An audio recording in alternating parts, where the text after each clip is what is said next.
तक्रारकर्ते विश्वजित गोपाल बोके राहणार सोनच यांनी तक्रार दिली की त्यांचे जे काका आहे गोपाल मनोहर बोके वय 45 वर्ष सोनच यांचा मृतकाच्या पुतण्याने ज्याचं नाव आरोपी शुभम विठ्ठल बोके वय 30 वर्ष राहणार सोनच याने कुऱ्हाडीने त्यांचं मर्डर केलेलं आहे.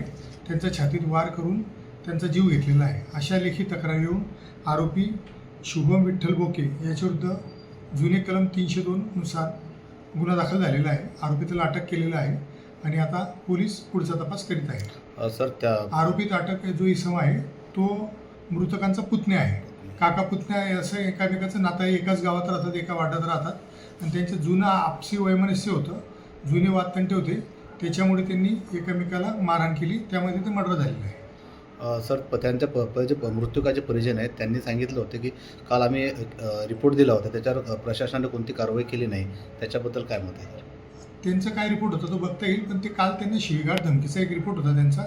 त्यानुसार पोलीस आता ती कायदेशीर कारवाई करीत आहे आणि आरोपी अटकेमध्ये आहे सध्या पोलिसांच्या. थँक्यू. पुढील तपास नांदुरा पोलीस करीत आहेत. Thank you sir.